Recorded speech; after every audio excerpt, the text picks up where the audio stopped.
One of the most beautiful city in Europe. আমার এখনো believe হচ্ছে না যে আমি নিজের চোখে এই সব জায়গাগুলো দেখেছি। দ্য সিটি অফ প্যালেস, এটাকে প্রাসাদের রাজ্যও বলা হয়। আগেকার দিনে রাজা বাদশাদের প্রাসাদ ছিল এগুলা। সত্যি আমি অনেক বেশি লাকি যে আমি এত সুন্দর জায়গায় ঘুরেছি বা এখনো ঘুরতে পারতেছি, এর জন্য আমি নিজেকে অনেক বেশি লাকি মনে করি। সো আজকে আমরা পোtsdam সিটি এক্সপ্লোর করেছি। এটা জার্মানির একটা শহর, অনেক বেশি সুন্দর আর অনেক বেশি হিস্টোরিক্যাল শহর এটা। হ্যালো সবাইকে, আই হোপ তোমরা সবাই ভালো আছো। আমরাও আলহামদুলিল্লাহ অনেক বেশি ভালো আছি। সো আজকে আমরা ডিসাইড করেছি যে পোtsdam সিটিতে যাব। আর এই সিটিটা আমাদের থেকে বেশি দূরে না, আমাদের শহর থেকে মাত্র 1 ঘন্টার মতো লাগে। আমরা ট্রেনে যাব, তাই ট্রেন স্টেশনে চলে এসেছি। ট্রেন দিয়ে যেতে মাত্র 1 ঘন্টার মতো সময় লাগে। আর এই তো ট্রেনে উঠেও গেছি। আজকের ওয়েদারটা অনেক বেশি সুন্দর ছিল, একদমই পারফেক্ট ওয়েদার ছিল আমাদের অন্য সিটিতে যাওয়ার জন্য। আর আকাশটা তো ও মাই গড অনেক বেশি সুন্দর ছিল। আমি তো অনেক বেশি এক্সাইটেড ছিলাম পোtsdam সিটিতে যাওয়ার জন্য। আমাদের অনেক দিন যাবত প্ল্যান ছিল যে এই সিটিতে গিয়ে ঘুরে আসবো, বাট ওইভাবে সময় হচ্ছিল না যাওয়ার। ট্রেনের মধ্যে বসে আমি বারবার বাইরে ভিডিও করতেছিলাম। আজকে বাইরের ওয়েদারটা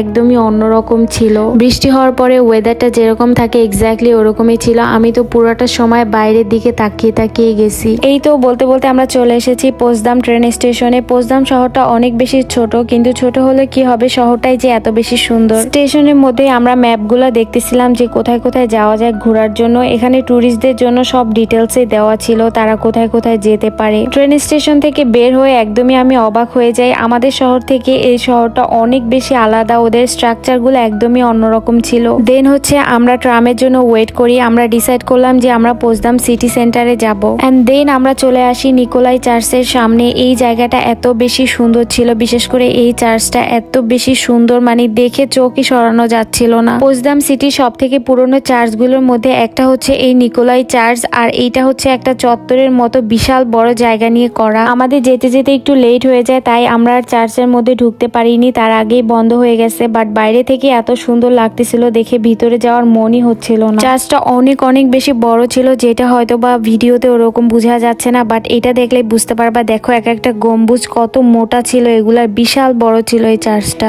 এটা পোtsdam মিউজিয়াম। এসব মিউজিয়াম চার্চ এগুলা কিন্তু শত শত বছর পুরনো, বাট দেখতে এখনো কত সুন্দর নান্দনিক। আর গাইস, এটা ব্রান্ডেনবুর্গ স্টেট পার্লামেন্ট। এত বেশি সুন্দর ছিল, একদমই আইসুদিং। এই শহরগুলোর স্ট্রাকচার গুলা একদমই আলাদা, অন্যান্য সিটি থেকে একদমই ডিফারেন্ট। এটা আমার সব থেকে বেশি ভালো লাগছে। আগেকার দিনের রাজারা তাদের গরমে ছুটি কাটানোর জন্য এখানে সামার প্যালেস করে রাখছিল, সেগুলোও অনেক বেশি সুন্দর। অন্য কোনো ব্লগে দেখাবো তোমাদের। এই যে একটা ঘরের মতো এখানে রাখা, আসলে এটা ইতিহাস আমি জানি না এটা কি জন্য এখানে রাখছে। এই শহরে আসার পরে A to Z সবকিছু আমার ভালো লাগছে।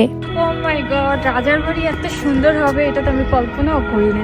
এরপরে আমরা ট্রামে করে অন্য একটা প্লেসে যাব। এখান থেকে বের হয়ে ওই প্লেসটা একটু দূরে, প্রায় 10 থেকে 15 মিনিটের মতো লাগে। সো শহরটাও দেখা হয়ে যাবে। আমাদের ইচ্ছা আছে আমরা অনেকগুলো দেশ ঘুরে দেখতে চাই। আমাদের যতটুকু সামর্থ্য আছে ওই সামর্থ্য অনুযায়ী আমাদের উইশ লিস্টে যে যে দেশগুলো আছে ওগুলো সব ঘুরে দেখবো ইনশাআল্লাহ। ট্রামগুলোতে উঠতে অনেক বেশি ভালো লাগে। আমরা একদমই পিছনে গিয়ে বসি যাতে সবকিছু ভালোভাবে দেখা যায়। এই শহরটা কিন্তু বেশি বড় না, বাট এখানকার বাড়ি ঘর, তারপরে রাস্তাগুলো অনেক বেশি চওড়া, আর বাড়িঘরের স্ট্রাকচার গুলো একদমই অন্যরকম। পোtsdam সিটিতে এরপরে আমরা কোথায় কোথায় গিয়েছি সেটা পরের পার্টে দেখাবো। সো আজকের মতো এই পর্যন্তই। আল্লাহ হাফেজ।